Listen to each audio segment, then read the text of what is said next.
News Only 24. News Only 24.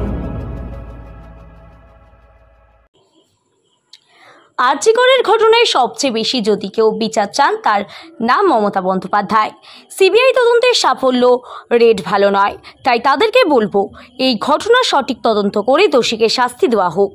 Madhyamgram young recreation ক্লাবের 37তম কালী পুজো খুঁটি পুজোর উদ্বোধনে এসে সাংবাদিকদের প্রশ্নের উত্তরে এমনটাই বললেন অভিনেত্রী তথা যাদবপুরের সাংসদ সায়নী ঘোষ। এবছর 37তম বর্ষে ইয়ং রিক্রিয়েশন ক্লাবের থিম নতুন থেকে পুরাতন শিল্প থাকুক চিরন্তন। আজ ছিল সেই মাহেন্দ্রক্ষণ অর্থাৎ খুঁটি পুজো উপলক্ষে এলাহি আয়োজন ছিল ইয়ং রিক্রিয়েশন ক্লাবের। উপস্থিত ছিলেন পৌরপ্রধান নেমাই ঘোষ সহ মধ্যমগ্রামের বিশিষ্টজনেরা, ছিলেন অভিনেতা অভিনেত্রী থেকে সাংসদ সায়নী ঘোষ। বলবো মা তো প্রত্যেকবার আসে, বছর বছর আসে এবং তাদের সন্তান হিসেবে আমাদের কাজ তাদেরকে মর্যাদা, ভালোবাসা, শ্রদ্ধার সঙ্গে এখানে নিয়ে আসা এবং সেই কাজে ইয়াং রিক্রিয়েশন ক্লাব করছে। আমি এই নিয়ে পরপর দুবার ওনাদের সঙ্গে যুক্ত রয়েছি। আমার কালী পুজো নিয়ে একটা সার্টেন অ্যামাউন্ট অফ লিমিটেড ধারণা ছিল যে একটা পর্যায় অবধি কালী পুজো হতে পারে, কিন্তু বলতে কোনো বাধা নেই যে ইয়াং রিক্রিয়েশন ক্লাবের এই পুজো, মধ্যমগ্রামের পুজো দেখে আমার মনে হয়েছে যে এই পুজো অনেক বড় বড় দুর্গাপুজোকেও কম্পিটিশন দিতে পারে। দুর্গাপুজো তুমি বললে তোমার বক্তব্যের মধ্যে যে কালী পুজো এখন মধ্যমগ্রাম স্থান করে, বাকিগুলো কি নিয়ে কি বলবে?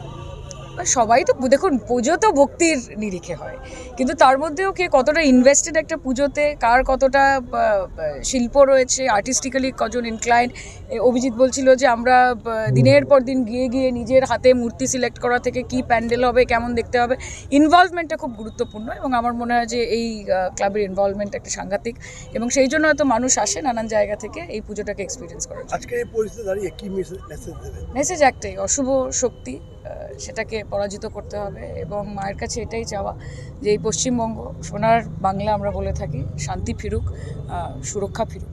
মা আসছে কিন্তু এক মেয়ে চলে থেকে সরে যাওয়ার জন্য চিঠি দিয়েছেন মুখ্যমন্ত্রী, মানে এই আরজিকরের রিপারকেশনে উনি এটা করছেন। ঠিক আছে, এটা জহরদা, উনি অত্যন্ত সিনিয়র একজন মেম্বার এবং জহরদা যেটা সমীচীন মনে করেছেন এটা জহরদার, উনি ওইভাবে বেরিয়ে এসেছেন। আমি এখনও পুরোটা দেখিনি, আমি শুনেছি সবে খবরটা।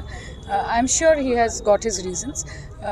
একটা সিস্টেমের বাইরে থেকে একরকমভাবে মানুষ ফাইট করে, একটা সিস্টেমের মধ্যে থেকে মানুষ একরকমভাবে ফাইট করে, কিন্তু আপনাদেরকে আশ্বস্ত করতে চাই যে আমরা সকলেই বিচার চাই, সবাই নিজের নিজের মতো। সেও এই নিয়ে সমালোচনা করেছেন, এতে কি অস্বস্তি বাড়ছে? আমি বলতে পারবো না, আমি শুনি। জহর সরকার বলতে পারবেন। আমি মনে করি যে মানুষ নিজের স্ট্যান্স নিতে পারে। এটা তৃণমূল কংগ্রেস, এখানে কারোর উপর কিছু চাপিয়ে দেওয়া হয় না, এখানে কাউকে ধমকানো হয় না, কাউকে ভয় দেখানো হয় না। কাজে তৃণমূল কংগ্রেসের অভ্যন্তরীণ একটা গণতন্ত্র আছে, মানুষ সেটাকে প্রয়োগ করে। আমি দেখেছি ওই নিউজটা এবং কয়েকদিন আগে দেখছিলাম যে অরিন্দমবাবু নিজে জাস্টিস চেয়ে পথে নেমেছিলেন। ইন্ডাস্ট্রির যারা বন্ধুবান্ধব আছে তাদেরকেও বলবো, নিজেদের মধ্যে যারা লুকিয়ে আছেন, যারা দোষী, যারা বছরের পর বছর শোষণ করেছেন, নির্যাতন করেছে, আগে তাদেরকে আইডেন্টিফাই করুন, তাদের বিরুদ্ধে পথে নামুন এবং তার সঙ্গে অন্যান্য জাস্টিসের চাহিদাও চলছে। আজকে টালিগঞ্জের ইন্ডাস্ট্রির সবাই অভিনেত্রীরা টালিগঞ্জ থেকে রাজবিহারী পদযাত্রা, আপনি কি সামিল হবেন? আমি আশা করব যে সেখানে দেখুন, আমি অভিনেত্রী হিসেবে, আমি একজন সাংসদ হিসেবে আমি আমার নেত্রীর সঙ্গে পথে হেঁটেছি বিচার চেয়ে এবং আমি আবার আপনাকে বলেছি যে সিস্টেমের ভেতরে থেকেও একটা ধরনের প্রতিবাদ করা যায় এবং সেটা আমার এবং আমার দল, আমার মুখ্যমন্ত্রী সেই জায়গাতে।